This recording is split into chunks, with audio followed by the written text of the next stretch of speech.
Sani, the floor is Ya. yours. Yes, Pak. Ya, Pak. Apakah materi presentasi dari saya atau dari panitia, Pak? From the presenter, from you, Ibu. Oh, okay, dear. Thank you, Pak. Okay, I will share my presentation. Yeah, wait a minute. Is my voice here, Pak Moderator? Is clear my voice? Loud and clear, Ibu. You may go Okay. out now. Okay, I will share my screen.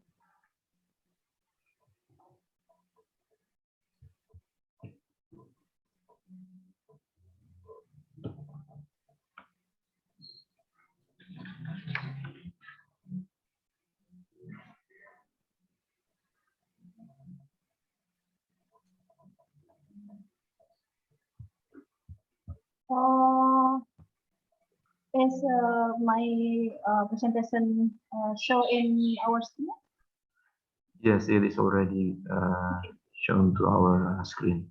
Okay, thank you. Ms. Fitri, I'm afraid you have 5 minutes left. Okay, I will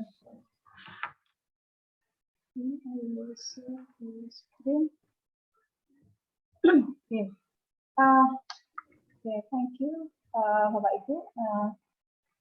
I will present my presentation here. I will slideshow first.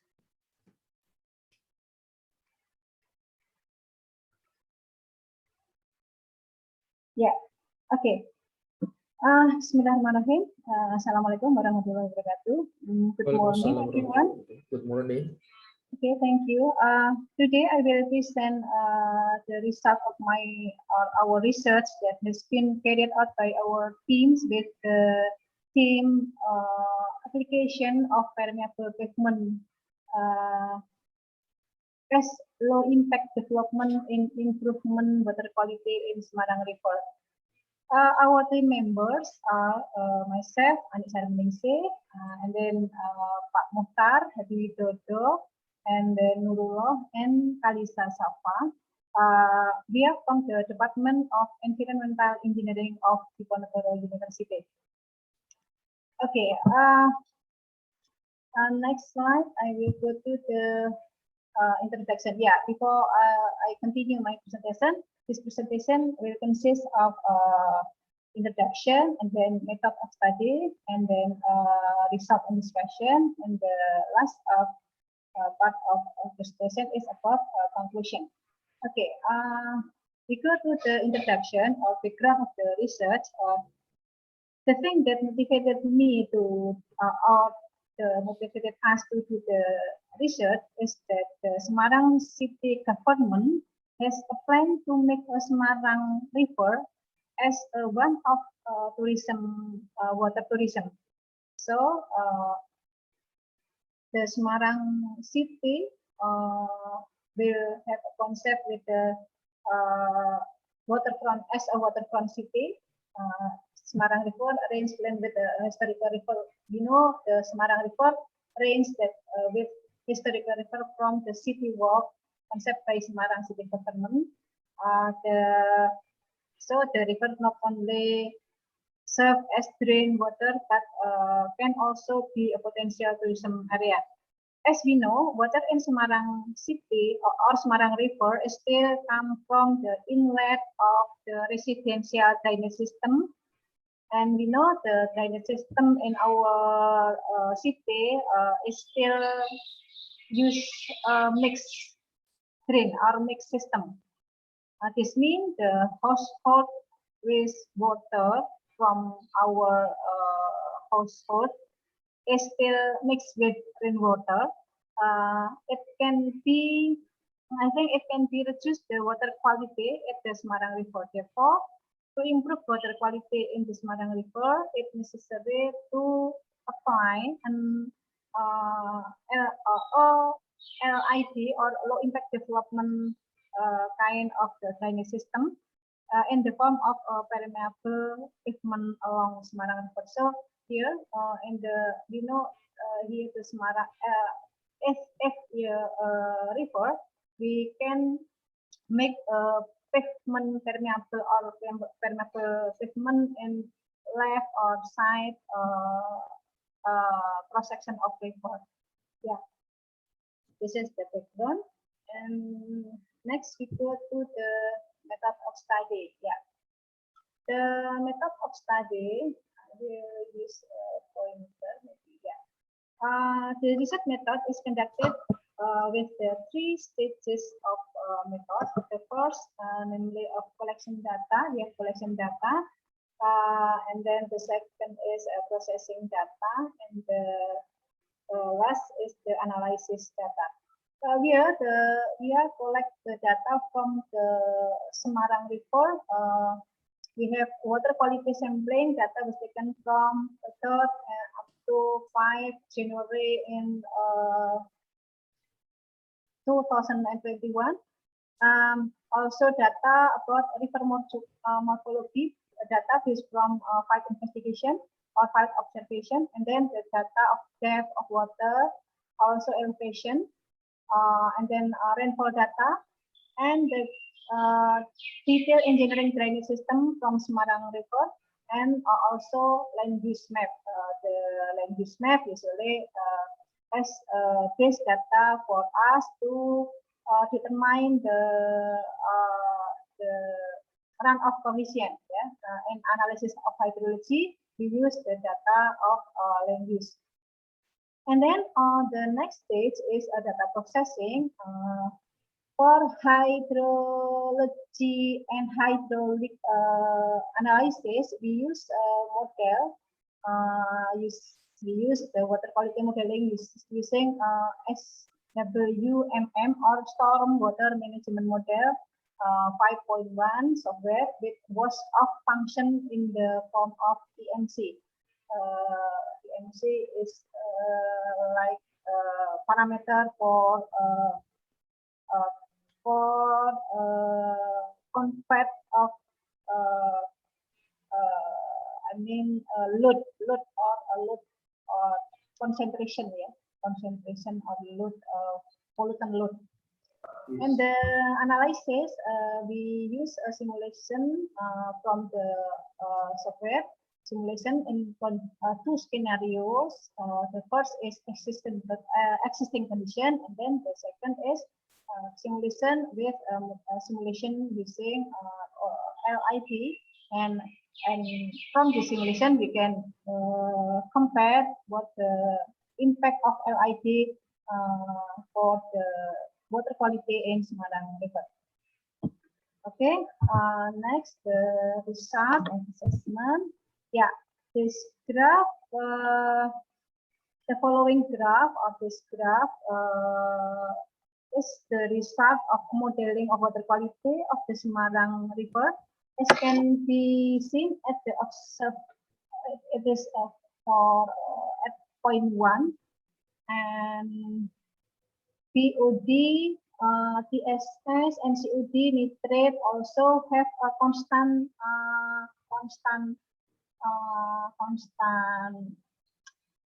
line, yeah, constant line. So it is because the point of observation has not reached with the domestic waste from the household or from the community. This is still in the upstream of the river. And then, yeah, the type also still the increase of concentration is not significant. Yeah. Okay, and we go to the point 1, observation point, and point 3, point 4. Okay, the next simulation, the observation and water quality in observation point at point 5 up to point 8 have almost the same pattern, increasing and decreasing concentration. So that means the concentration of pollutant will increase along the the concentration will increase or decrease depend on the increase of the discharge. Okay, this is still existing condition also 0.9 up to 0.11. Yeah. Ibu Ani, I'm afraid you have 2 more minutes to sum up. Yeah. Okay. Yeah. I will. Yeah. This is the simulation for second scenario using LID. From this graph, we can see the impact of LID to the water quality and the each control point from 0.1 up to 0.11 in the upstream river in Simongan Bridge or Bendung Pleret, and then the last in the downstream in the Jembatan Brok or Brok Bridge. Yeah, the following graph shows the simulation result of the permeable pavement using along the Semarang River with respect with concentration reviewed with the 11 elevation point. Based on the simulation shows that the simulation using application of permeable pavement will decrease the concentration of pollutant like PSS, CED, and then PUD and nitrate. Yeah, the biggest decreasing of pollution or pollutant it's in PUD, but in the nitrate it's still I think it's very small. The decreasing of pollution is very small. Okay, yeah, this is the final of our result or conclusion. The modeling was conducted using maximum daily rainfall and the drainage system community. Maybe I want to show the application of LID using permeable pavement. This is the decreasing of concentration, and however, in the application of LID in the form of permeable pavement has meet a standard requirement of class has not been able to meet the standard of requirement of class water river with 2 class. So it takes a concerted effort from whole community to us to maintain the water quality of the river by the implementing sustainable drainage starting from each our home, I think. This is my question. Thank you, Pak. Thank you, Ibu. I'm afraid you have reached the allocated time for your presentation. Dear participants, it is unfortunate that we cannot have question and answer sessions for Ibu Ani's presentations because of the limited allowance of time from the committee. But perhaps written communication for the question and answer session would still be possible via the address in the agenda book. So right now, I'd like to call out to present his paper, Mr. Mulyono. Mr. Mulyono, are you available by now? Yes. Yes. Apa?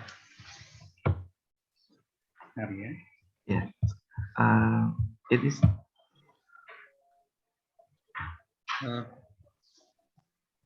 Can I share my? Of course. Yes. Yes. The screen is yours now.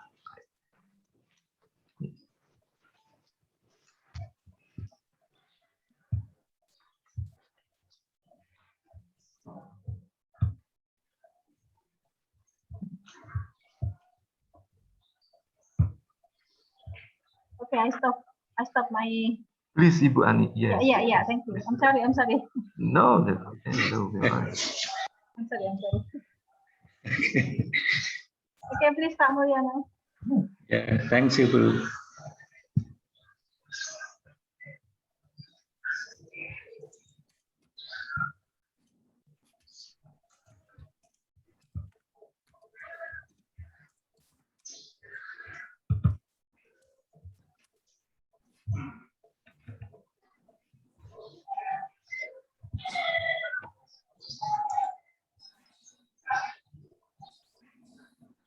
Okay, can I start, Pak Arya? Of course, you may.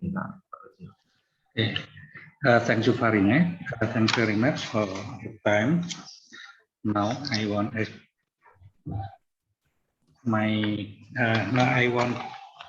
I would like to presentation my article entitled Productivity of New Innovation Vocabulary in the Pandemic Time of COVID-19. You have started, but Mas Anindita.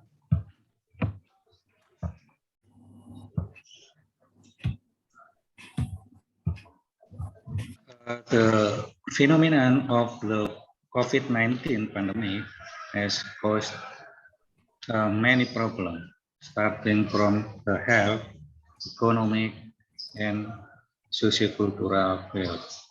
However, in the field of language, the outbreak of COVID-19 has actually increased the productivity of new Indonesian vocabulary.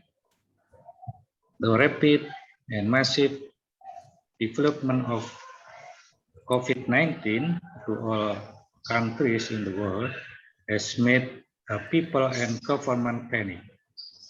Discussion and news about COVID-19 in the community and mass media were intensively carried out, and various terms as new vocabulary were launched.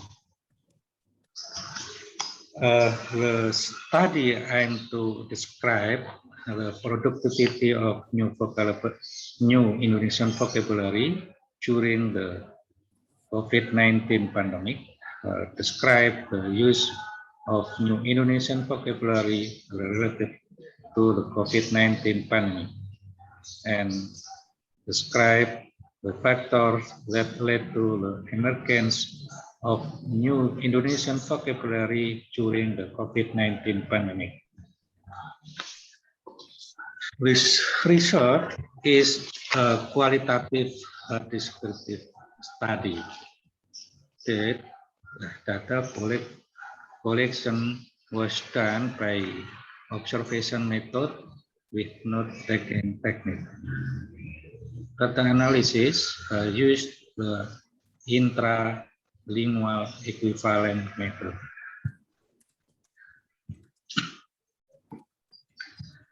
The pandemic period has triggered the development of the use of new vocabulary that contains new concept or new meaning. New vocabulary can be in the form of discovery lexical brand new or its lexical innovation. Some examples can be mentioned here, such as coronavirus, lockdown, social distancing, hand sanitizer, isoman, WFH, WFO, PSBB, PPKM, OTP, BTP, rapid test, swab test, etc. The emergence of the symptom of neologism need to be studied linguistically in order to obtain a comprehensive description and explanation regarding the productivity of new vocabularies in Indonesia during the COVID-19 pandemic. Actually, the productivity of new vocabulary during the COVID-19 pandemic in Arabic has been studied by Amal Haddad and Sylvia Montero 22. The research aims to find the equivalent word in neologism that are officially issued by the WHO in connection with the COVID-19 pandemic into Arabic. The study also aims to determine the use of COVID-19 neologism by the public using corpus linguistic. Similar research has also been conducted by Asif Muhammad et al. In an article entitled Linguistic Analysis of Neologism Related to Coronavirus COVID-19. However, the object of the research is neologism in English. The finding of this study are that the majority of people on social media and other media has used new terms. The formation of this word include noun, adjectives, verb, abbreviation, and acronym. In determining a phenomenon of formation and use of new element or new meaning in language, including neologism or not, Hebrew offers several parameters, namely diachronic parameters, lexicographical, systemic instability, and psychological. The result of our research showed that the form of productivity of the new Indonesian vocabulary during the COVID-19 pandemic was in the various forms of neologism that often appear in the public domain and were used by the public during the COVID-19 pandemic. This form consists of loan or loan word, basic word, affixed words, compound word, phrases, many abbreviations, and acronym.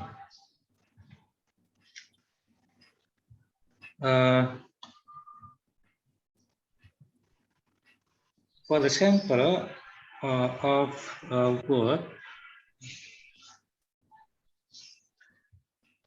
there are original or loan word productivity.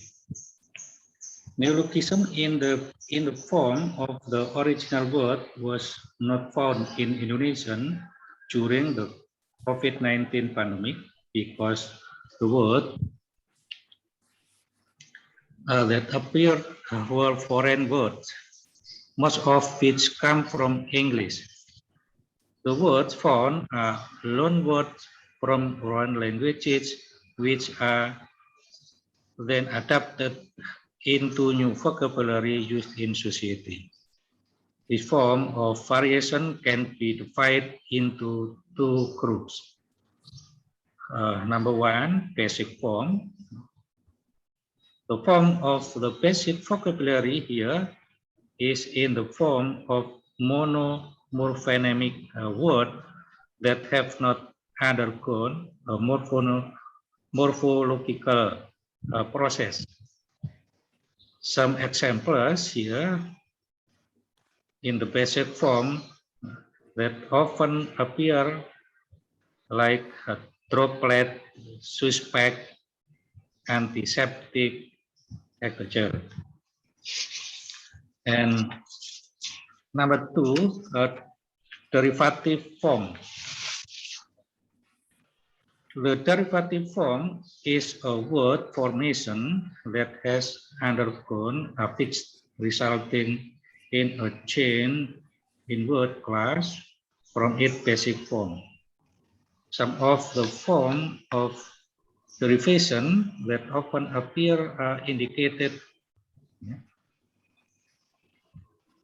like indicated, mask, infected, etc. And compound words, the example for compound words like coronavirus, lockdown, super spreader, etc. Examples for phrases form like social distancing, contact tracing, herd immunity, negative pressure room, self quarantine, positif corona, wabah corona, penyebaran virus corona, fase kritis corona, etc. Form abbreviation like WFH, WFO, PSBB, PPKM, ODP, PDP, etc. Form of acronyms like ISOMAN, POSCO COVID-19, etc. Mr. Mulyono, I'm afraid for your presentation, it is over, and you're now entitled to your questions and answer session for the participants to you. So dear participants, if you like to ask questions to Mr. Mulyono. Okay. Okay. Just a minute to continue. Not mention yet. Based on the category, the new vocabulary is in the form of nouns or verb, adjectives, adverb, pronouns, and numerals. The use of the new vocabulary is that contains new and old concepts or meaning. There are several factors causing the emergence of new Indonesian vocabulary during the COVID-19 pandemic. Extraordinary phenomena that have never been experienced by the community related to the COVID-19 outbreak. Number two, the influence of foreign languages. And number three, people's creativity.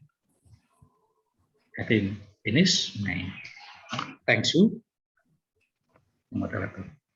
Yes, thank you, Mr. Mulyono. Well, dear participants, I'm afraid we cannot have questions and sessions because the time allocated is exceeded already. For now, it is time for the next presenter to present the result findings of their result. And now it is time for Mr. Gema Budiarto. Are you available there already, Mr. Gema? You are, yes. Mr. Gema Budiarto, the screen is yours now, and you can start to share your presentation PowerPoint or any other supporting. Right, it is on the screen right now, and you may begin your presentation right now.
Hello.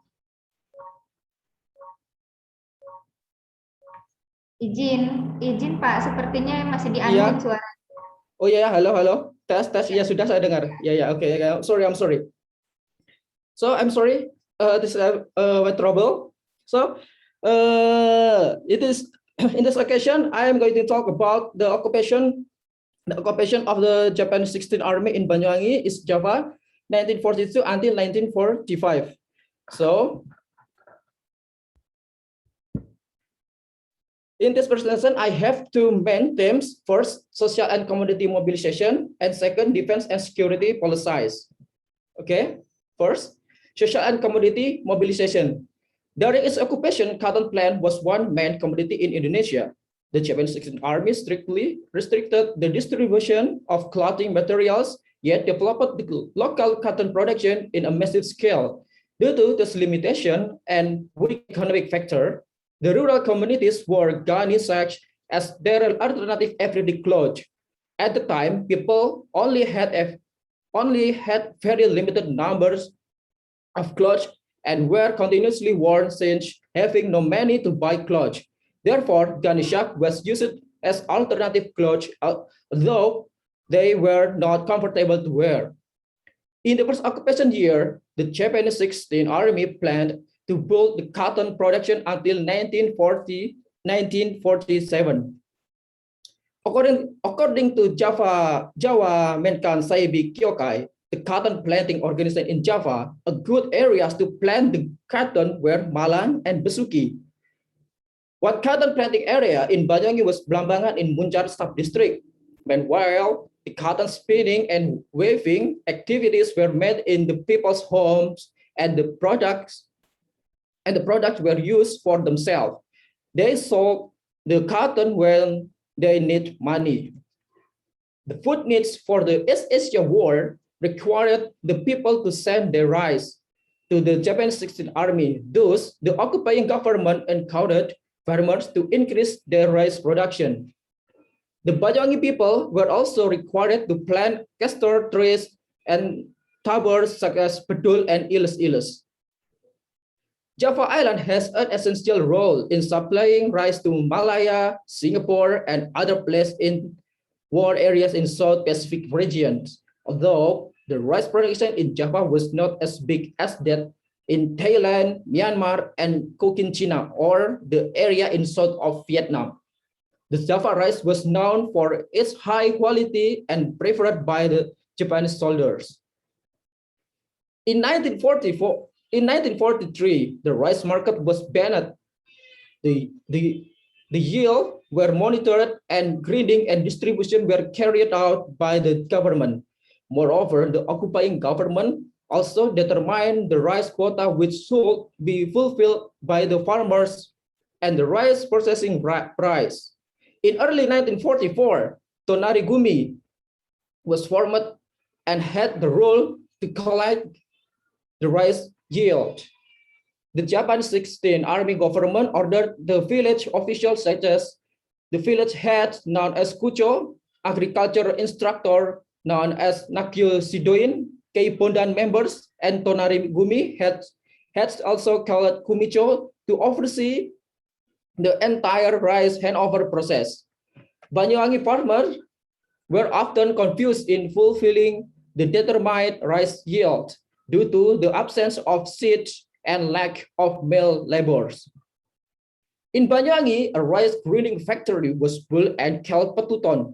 The reason why the Japanese occupying government built Petuton was due to its inability to meet the demands.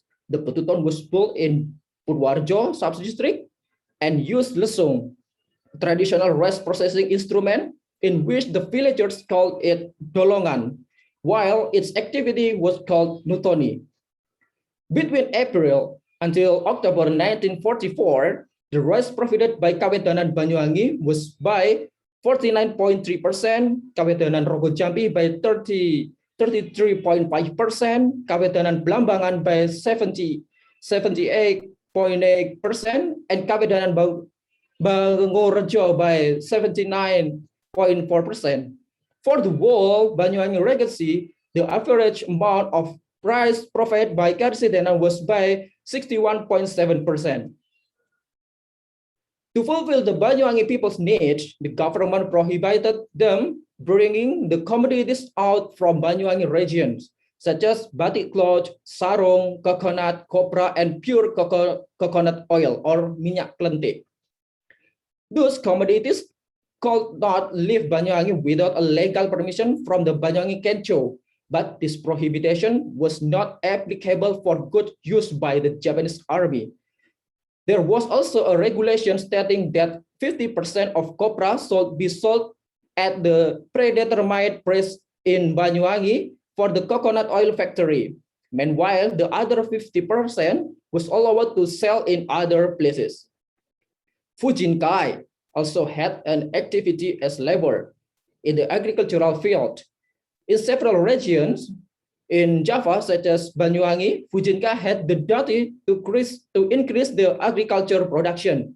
One of Fujinka unit known as Gerakan Gugur Bunga was a movement to mobilize the women's labor to open new lands and cultivate those lands. The new lands were planted with food crops and others needed by people, including rice. In addition, Fujinka in Banyuwangi had the task of making shock for the Japanese soldiers. Mr. Gema, I'm afraid for your presentation, the time is over.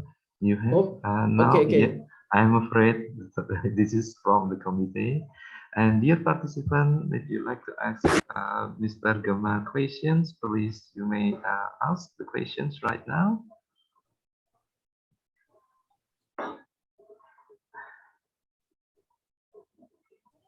Otherwise, I may ask Mr. Gema to come to the conclusion of the presentation. One more time, dear participants. No. Mr. Gema? Yes. Yes. Okay, I think enough. It is suggested. Yes, I think it is suggested that you come to your conclusion now, and perhaps, dear participants, you may type your questions via chat, and I already directed, for example, questions to Ibu Ani Sarminingsih. Ibu, I have a questions from a number of participants directed to you, so perhaps you can answer privately. And Mr. Gema, please. Yes. Read come to the conclusion, please.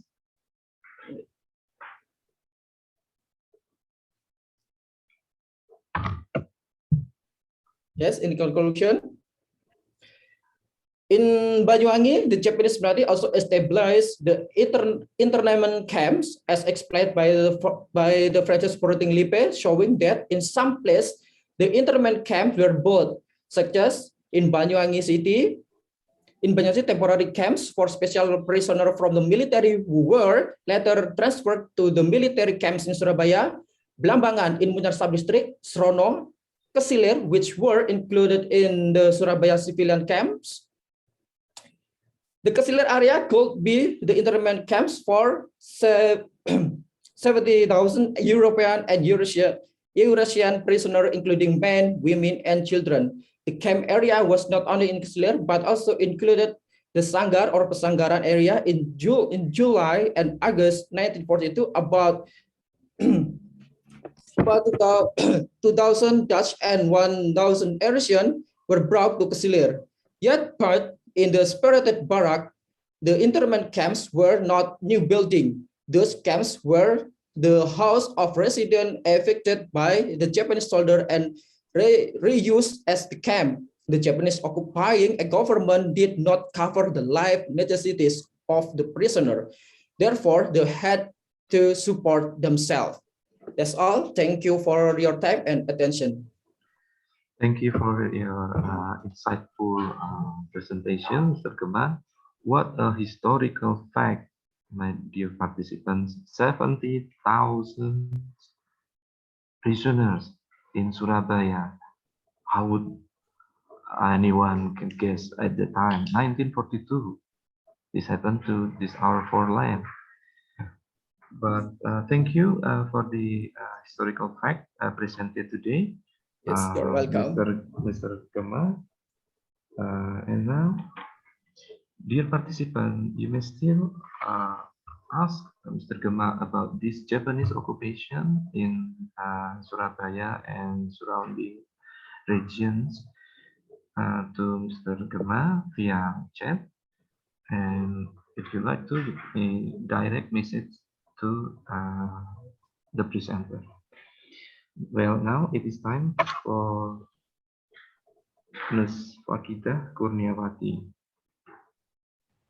Excuse me, sir. Yes. Is cannot attend here today, but she already sent the presentation recording to the committee. So yeah, she already sent the presentation recording to the committee. All right.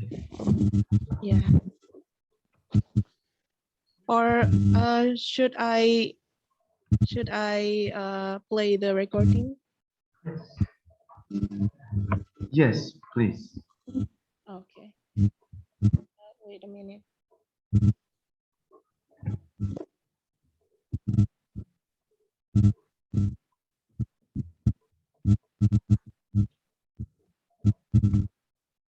Wait, my friend will share the screen.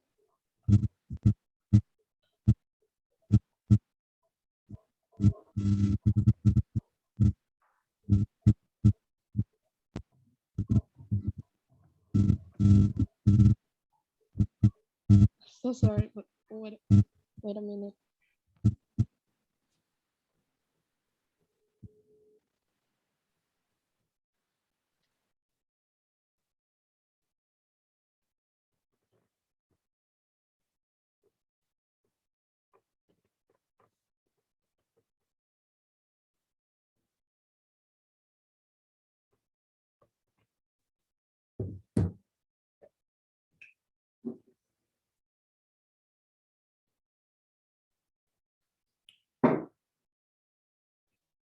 Sorry, or maybe I could representing my team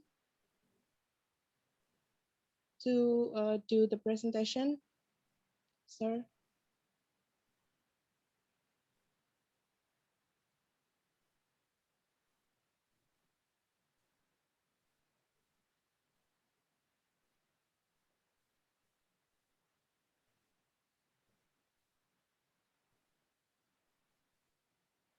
Excuse me.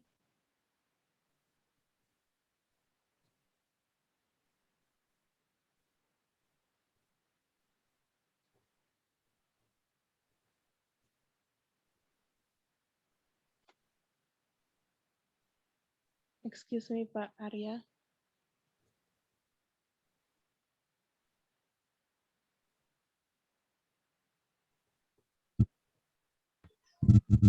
Please, if you may start now. It is on the screen, right? It is on the screen already. The video is cannot play, so maybe I will representing my team to do the presentation. Okay. Please. Thank you. Bismillahirrahmanirrahim. Assalamualaikum warahmatullahi wabarakatuh. Thank you for the time. Before that, I'm so sorry because I couldn't open my camera because some malware on my device. Yeah. Okay. Thank you for the time, and thank you for all audience for having us today. In this occasion, I'm Kavita Ani Arianti, and my team would like to present our paper about urban space adaptation in Jurnatan Kampung in the pandemic era. So next. Our presentation is divided into 5 parts. First, I will start with the background. Why is this topic essential to be discussed? Secondly, I will look at research methodology. Thirdly, I will explain the result and discussion, and then we conclude the findings in conclusion, and finally show the reference. Next. Okay, let me begin by explaining why this topic is important to be discussed. The COVID-19 pandemic has changed the global order and affected community activities on all fronts, including people living in densely populated settlements. Urban kampong as one representative of informal settlement has a high vulnerability to the spread of COVID-19 virus due to its density. Several studies have shown that there are community survival patterns to deal with the COVID-19 pandemic, such as internal lockdowns, increased social awareness, and using media to support kampong activities. Some behavioral adaptation to face COVID-19 can be applied due to limited space and facilities in urban kampong. People still do economic activities and communal gatherings in the street alleys for their daily needs. Study on urban space adaptation during COVID-19 is essential to find the root causes of the behavior adaptation patterns of community activity in outdoor areas during pandemic. Next. Then why is Jonathan Kampong along Inspection Street? Jonathan Kampong is one representative of an informal settlement in Semarang, which is located in the bank of Kali Semarang or Semarang River and city center. It is a linear kampong and create a linear public space that is a street alley or gang. There are three gathering spaces in this linear street alley, namely workplaces, communal toilets, and culinary spots. People still do economic activities and communal gatherings on the street alley for their daily needs in today's pandemic era. Next. So the purpose to do this research is to examine the behavior adaptation in the Jonathan Kampong. Those purpose will be achieved by identifying general condition, identifying and analyzing behavior adaptation and its adjustment in facing the pandemic in this kampong, and figuring out the adaptation pattern in this location. Next. Then we'll talk about research methodology. This study used a qualitative method to capture behavior adaptation during outdoor activities in a pandemic era. And as you know, we observe community activities at main gathering spaces in Jonathan Kampong along Inspection Road in the bank of Kali Semarang or Semarang River.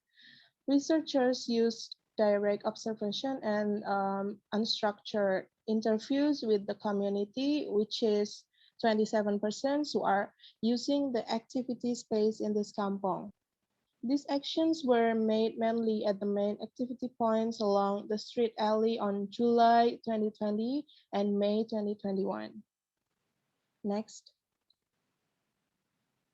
So I'll describe the general description about Jonathan Kampong during COVID-19. Jonathan Kampong is located in Semarang City, which is one of the Indonesian cities with a high positive number of COVID-19, or 3% of Indonesia's national cases, and those factors impact Jonathan Kampong as one of kampong in urban center that makes Jonathan Kampong prone to the spread of the virus because of densely populated area and inhabited by residents who work in the informal sector. Moreover, there is no regulation of circulation and application of health protocols, and most residents' activities extend to the road. As you see here in the pictures, that there is a lot of inhabitants doing their daily activities along the inspection road of Jonathan Kampong. There are economic activities, social activities, and much more. Next. Then we talk about the result and discussion. The behavioral adaptation reveals that there are 7 types of health protocols in Jonathan Kampong, such as wearing masks, provide hand washing facility, physical distancing, work at home, managing circulation, and limit the access, avoid crowded and limit night activities. And this is the table. From the table, we can see that there is no significant difference in both observations on July 2020 and May 2021. Both situations show no strict application of health protocol here. For example, the protocol of wearing masks on July 2020 during PSBB is not compulsory to do there, and on May 2021 during PPKM is not compulsory to do due to the rare inhabitants wear the mask. Kampong is a big house for inhabitants, and the street alley is the house extension, the living room, the family room, and the workspace for the community. They don't feel outside the house when they do activities in the street alley. So that is why they do not apply the health protocol strictly. They don't feel worried because they know their neighbors very well. Next. Then the adaptation and adjustment in public space in Jonathan Kampong. The most prominent public space in Jonathan Kampong is the inspection road in the perimeter of Semarang River. The length is approximately 345 meters and the width is about 2.5 until 3 meters. There are several gathering nodes along inspection road in Jonathan Kampong, such as near the School of Kuncup Melati, in public toilets and safety point or pos ronda, and some food stalls or warung.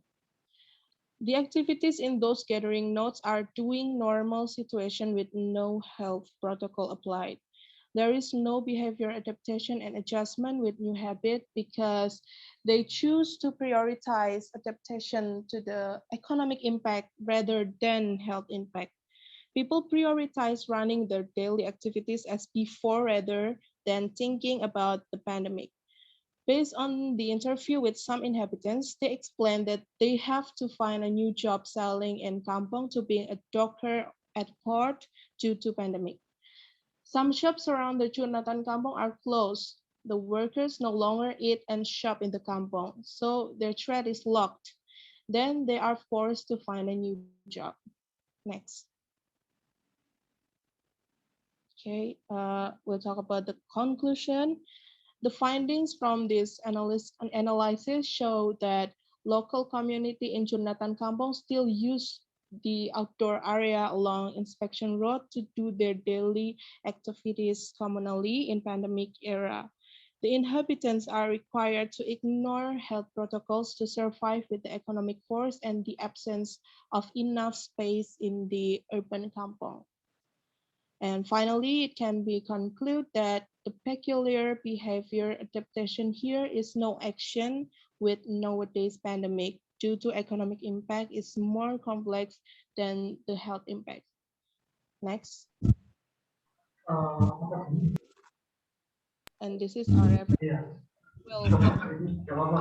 Thank you. On the design of Ms. Wakidah Kurniawati and the team.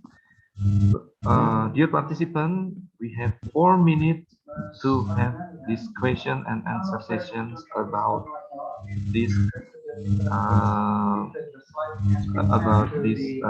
presentation from Ibu Wakidah Kurniawati.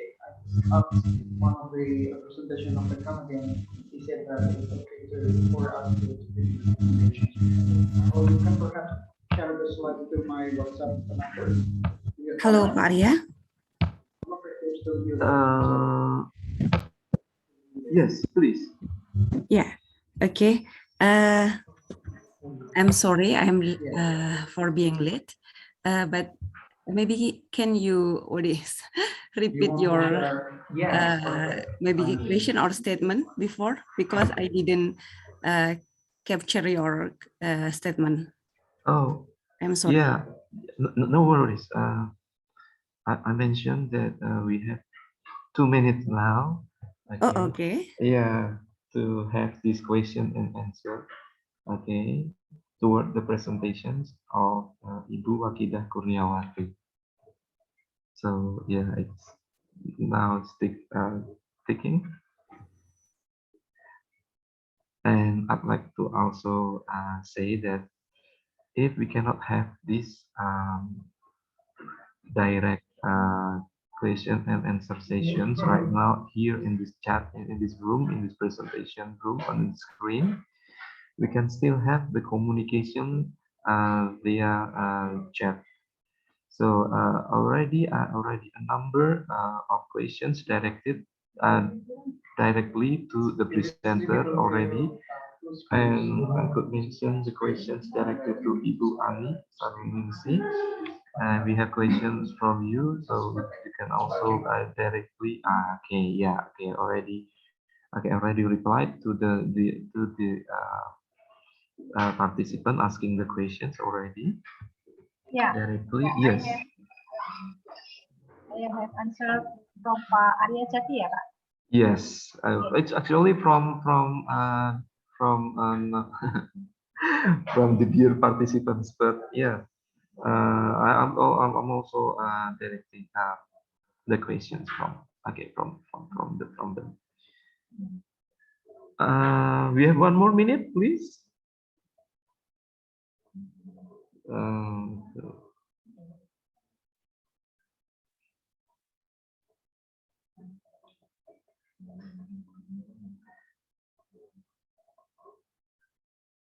It looks like we are no longer in this session for the presentations of Ibu Akita Kurniawati. I'm taking this liberty to continue the next presentation to Ms. Sumiati. Ms. Sumiati, are you available by now on the screen for the presentation? Baik, terima kasih. Oh, you are there already. Bagaimana Pak? You're there already. You are ready to present your PowerPoint? Siap Pak, sebentar saya masukkan. Right, take your time. The floor is yours now.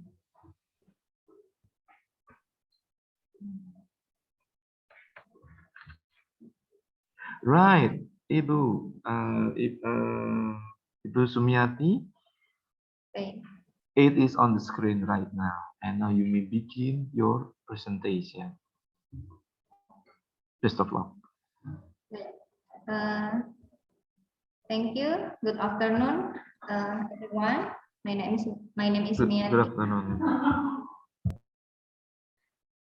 Today I would like to present my paper entitled Migration in the Process of Establishing Settlement Pattern in Langsa City, Aceh during the New Order Era.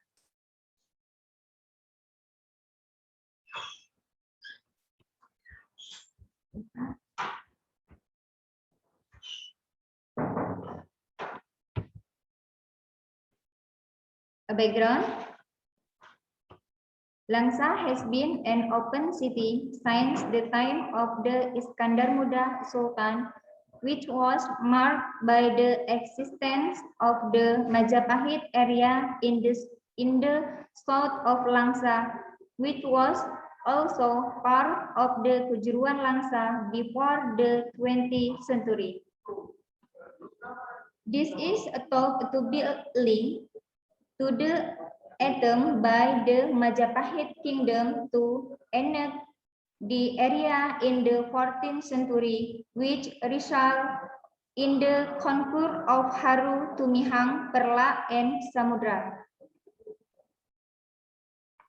Next, Langsa during the colonial period saw a phenomenon of ethnic diversity leading to the formation of new era through the of Japanese people who migrated to the area as plantation and the mining workers.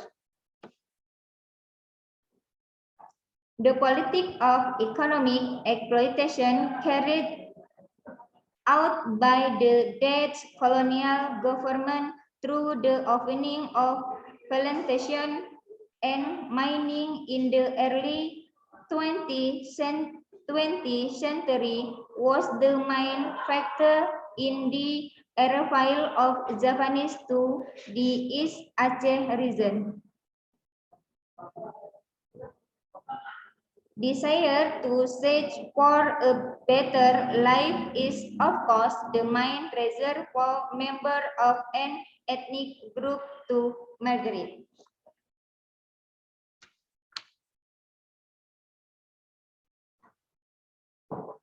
Next,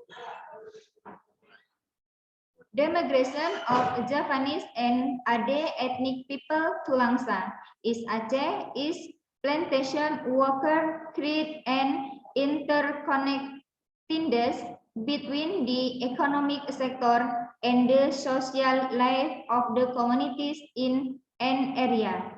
The presence of this migrant had created a new social order and then homogeneous communities into diverse ones.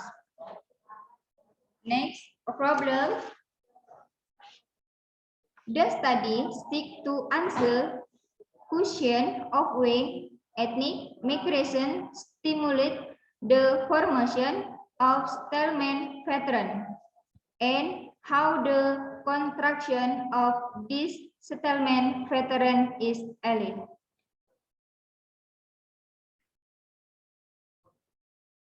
Next, purpose of study. This writing aims to identify the process of migration of several ethnic groups that took place massively in Langsa during the New Order. Describe the pattern of population settlement based on ethnic background and analyze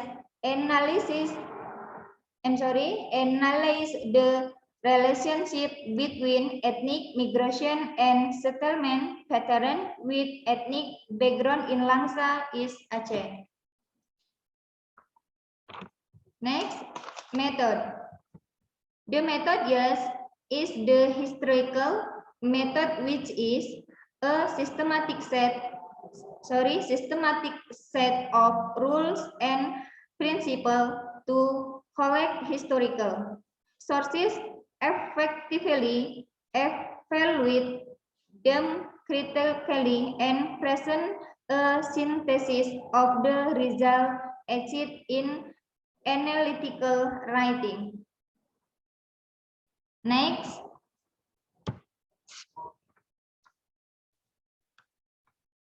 result of study. Result of study and next. Japanese also became part of the diverse community plantation with the mindful which drew Japanese to Langsa. The first wave of Japanese migration to Langsa to Wik at Rabe plantation began in 1910,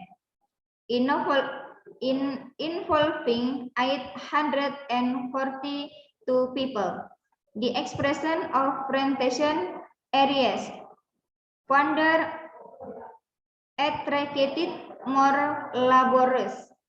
In 1928, the number of Japanese laborers had risen to 2199, both working on contract and independently.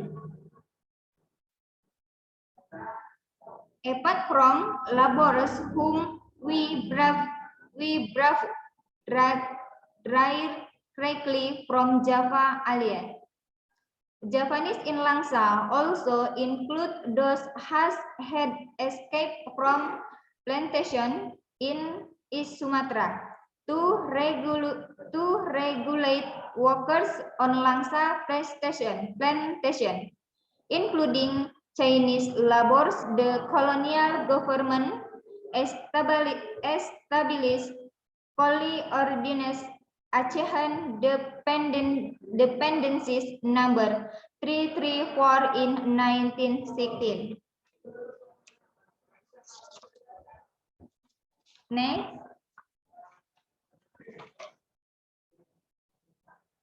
Ethnic diversity during the colonial period spoke with stalemate. This based on ethnicity, such as the Japanese and Malay Gampong Sukajadi Kebun Ireng, Japanese Gedubang and Asam Peti and other ethnic areas, such as Gedubang Aceh and Andes. Next. Migration of former PNP-1 plantation laborer residing in ethnic settlement during New Order. After the nationalization, the life of the Japanese stand for the worst. Despite their status as contract workers and PNP-1, their fate was in review. Next.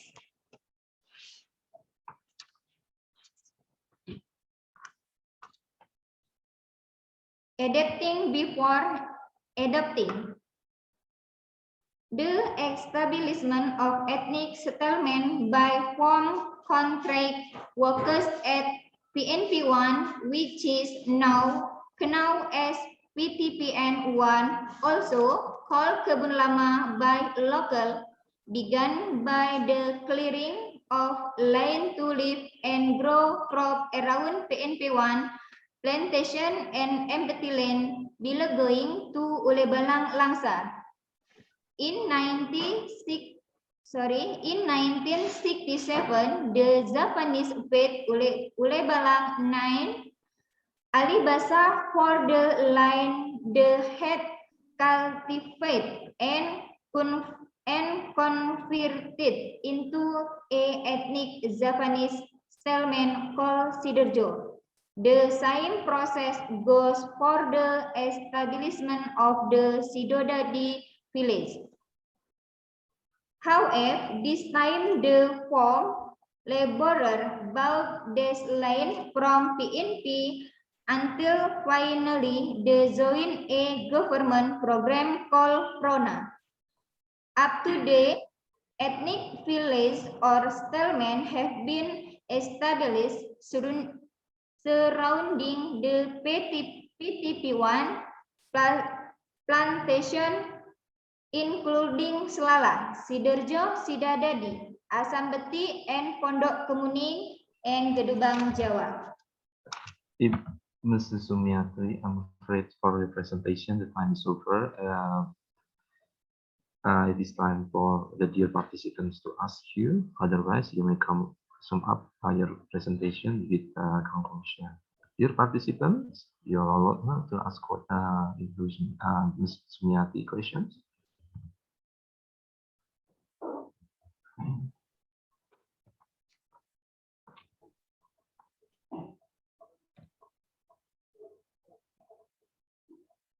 It looks to me that there's no question addressed to you, Ibu Sumiati. If you'd like now, Ibu Sumiati, continue to your conclusions about this Langsa, plantation in Langsa, please. Saya lanjutkan ya, Pak. The conclusion, Ibu, because you are okay. You're entitled to limited time allocation, and we have only 4 minutes remaining. Conclusion, Ibu. Conclusionnya. Okay.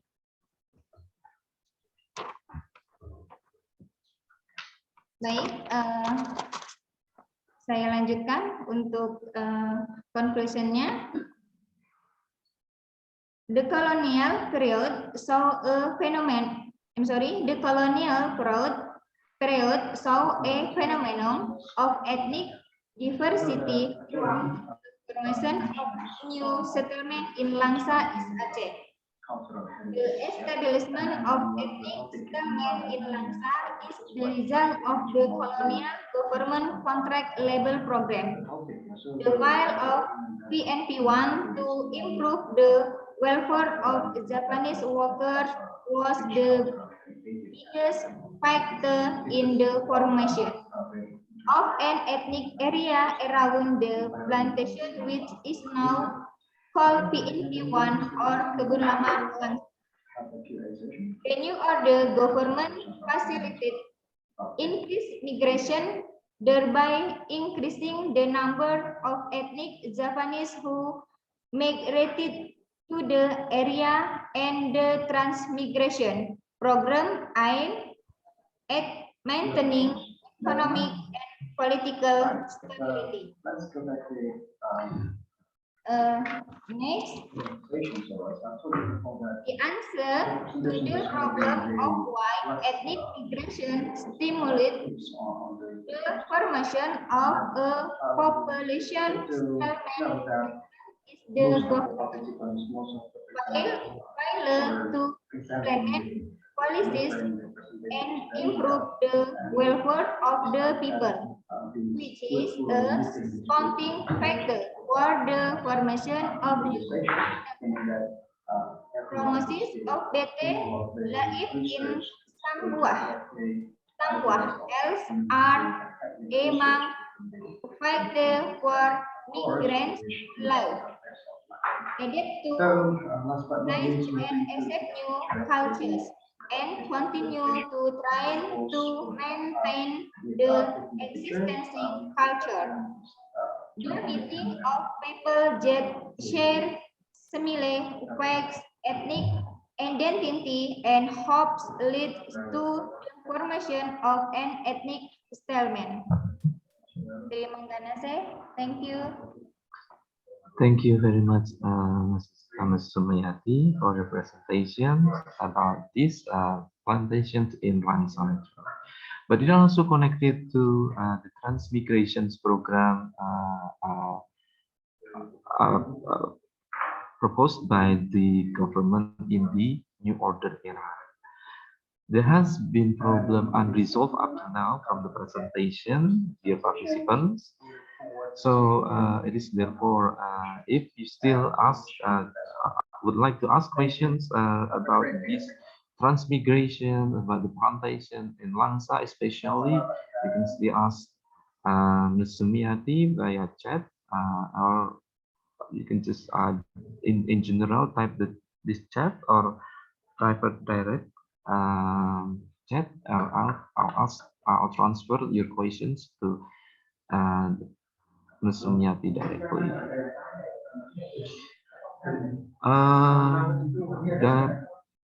Our dear participants in this room 13 about this culture and environment, or CED, we have come now to the last presenter of this room today.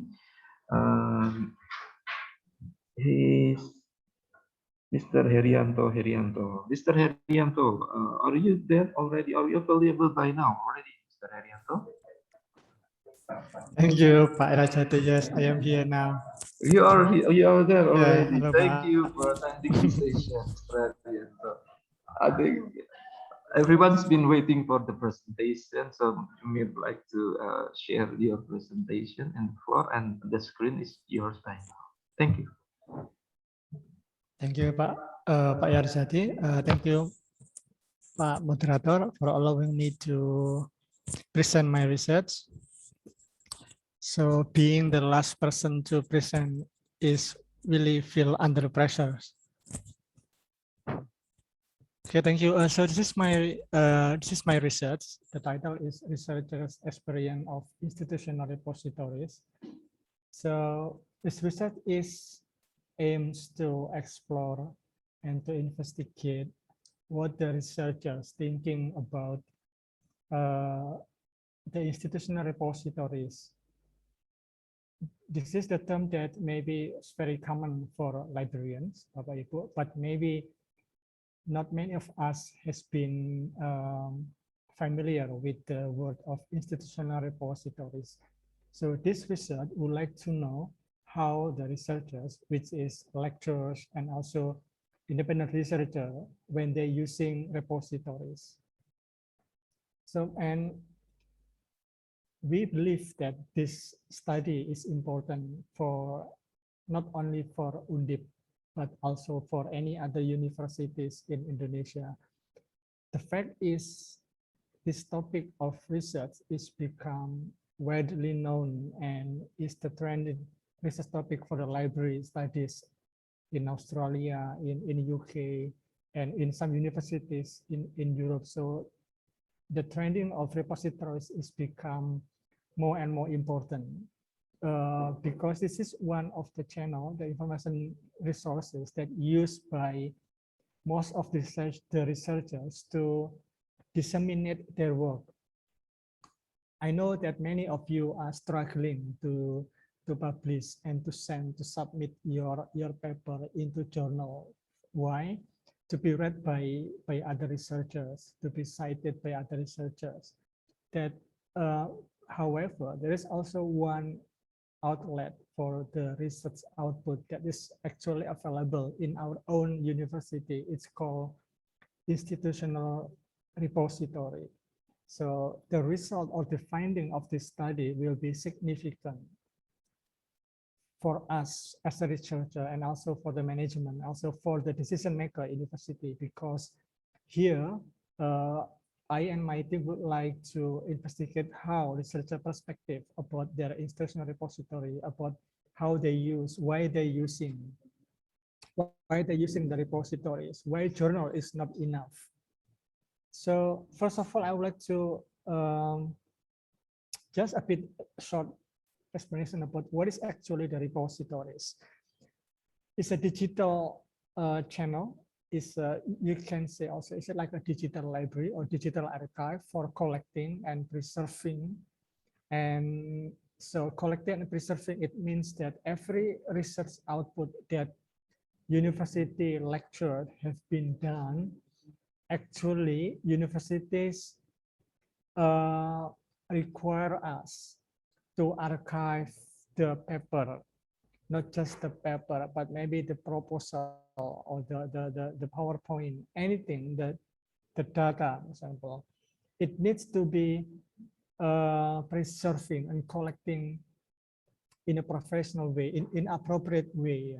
Because if you just collect it in your laptop, well, I myself have an experience of when I'm losing my data in laptop, and also like nobody can make use of the, for example, the data and also the research output and everything.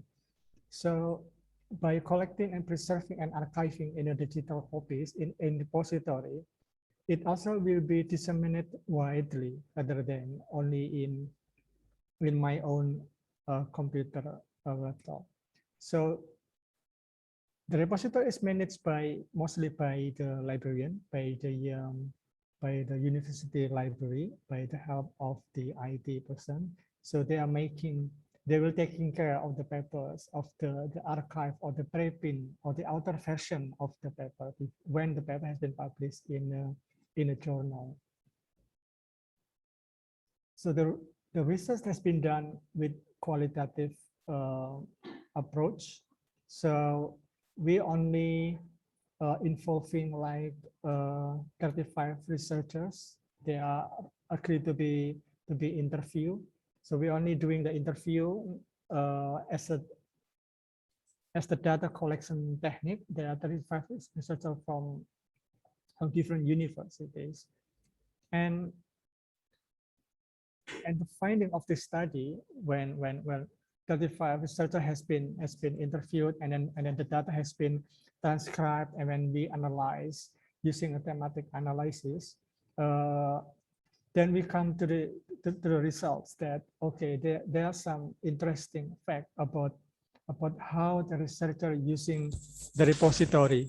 They think that repository is making the research more findable. Okay, they want to use repositories, not because it's an obligation, not because it's mandated. Tidak pernah diwajibkan oleh kampus, karena ternyata maybe some of the research, some of the university, they don't obligate, they don't require the lecturers to archive their paper into repository. But some researchers think that when they put their research paper in a repository, their paper is more findable. They find more citations because people now can find the paper easier using a Google or Google Scholars.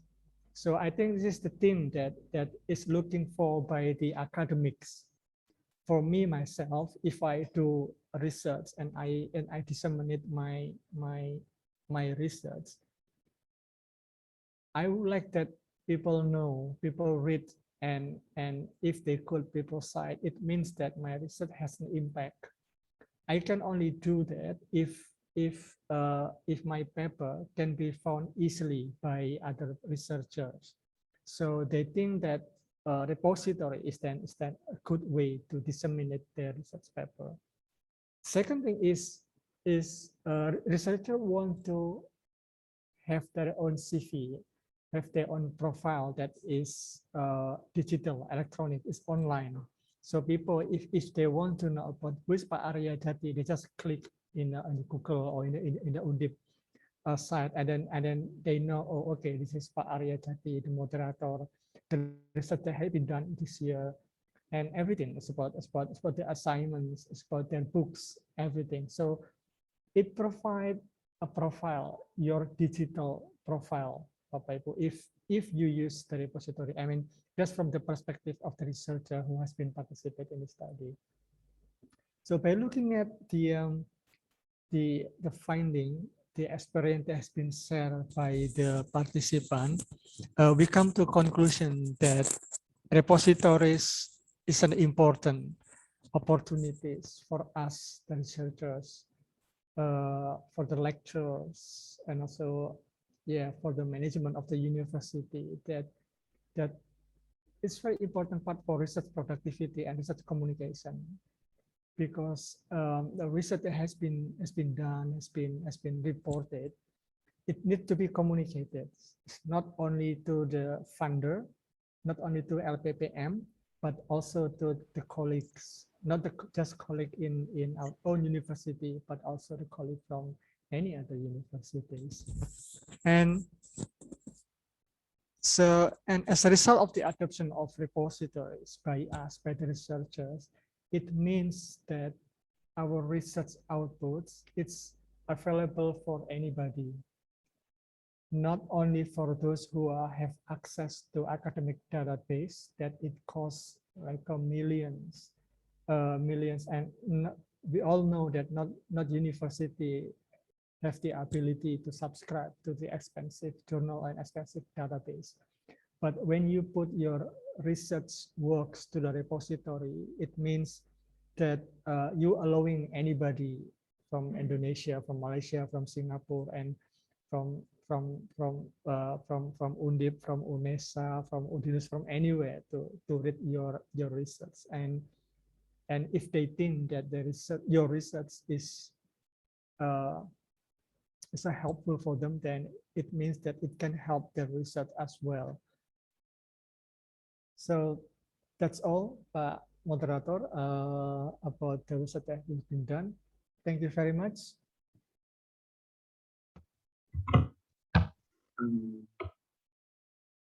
Mr. Hadianto, we have a direct message here asking you the questions of, should this repository be institutional only, or could it be made into individual? Yeah.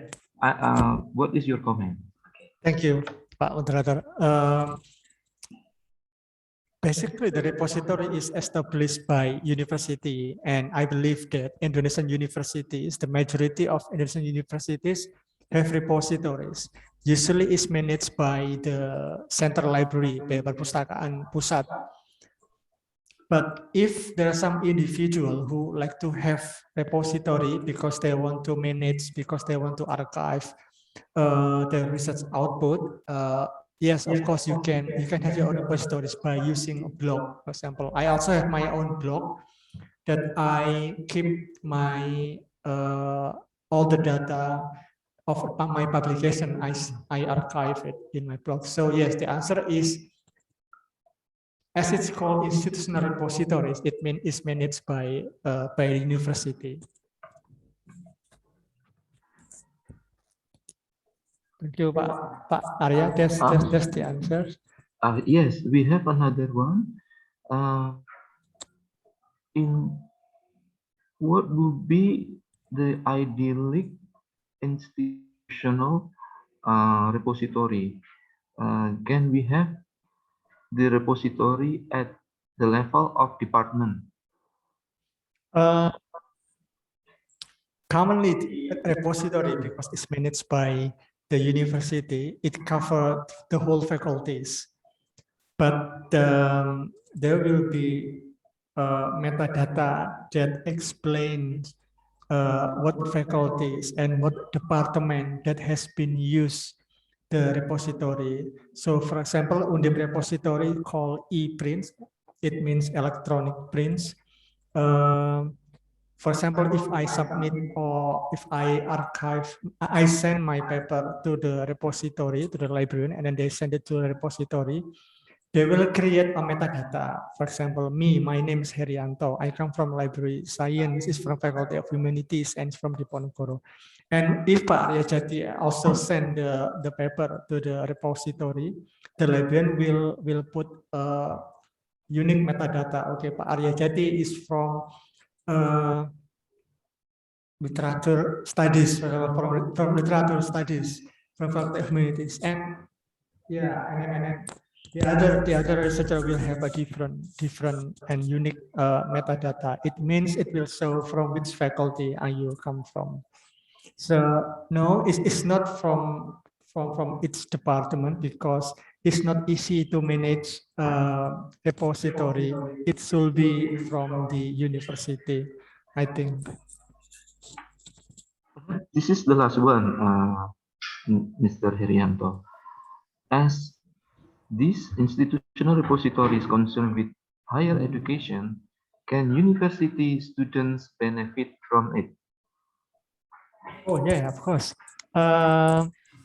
It will benefit lecturers. It will also benefit students, because it's small number of students who have used academic database that has been subscribed by university.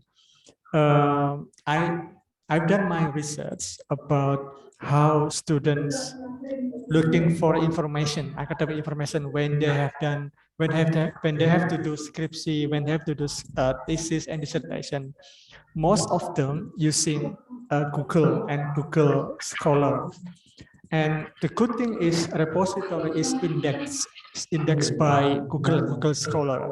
So when you put your work there, your research there, and you want to be findable by students, it's really, I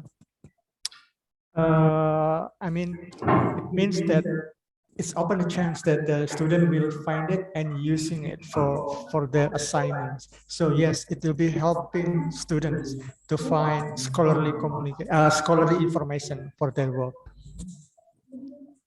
Manfaat buat dosen dan mahasiswanya, Pak. Yeah, that's the answer.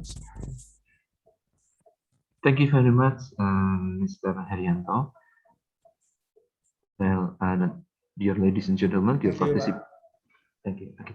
Dear ladies and gentlemen, dear participants, we have come now to the end of our sessions today, our sessions number 13, culture and environment.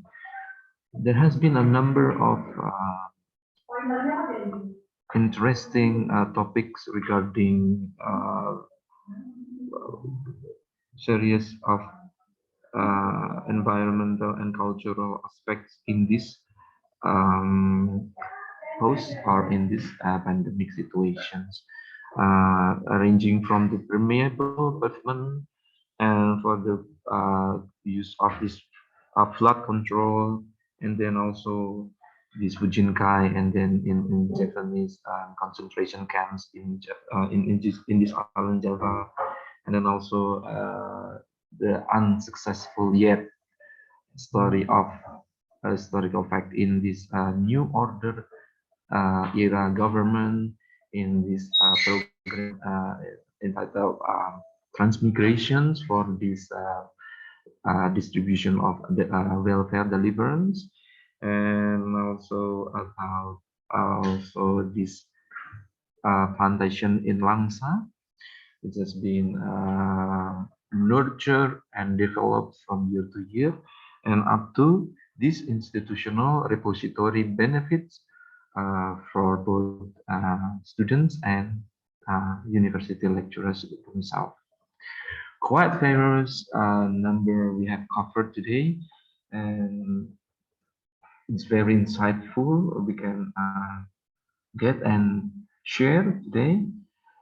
By sharing, we mean that we care to each other, to the development of the knowledge, to this improvement of this post-COVID situation, and for the betterment of the Indonesian education system.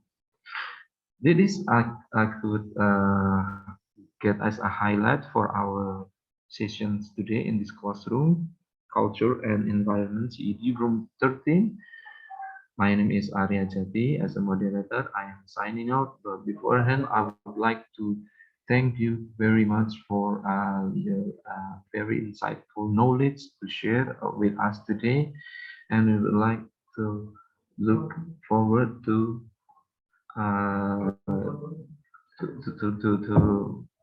meeting you all in the next promising situation. But beforehand, before we leave the room, this room 13, I'd like to, from the committee, I was asked to take photo sessions, but I think I need the hand of the committee to help me out with this photo session. Is there any help I could get to get this photo session? Please switch on the cam. Everybody, my dear participants, switch on the cam on, please. Ambil ya, Pak. Hitungan ke 35. 35. Normally the final countdown is up to 10 normally. Oke, 1, 2, 3.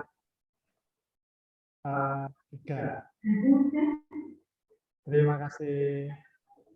Thank you, Pak Eri, for helping me out. Sama-sama, Pak. Jangan lupa absen ya, Pak ya.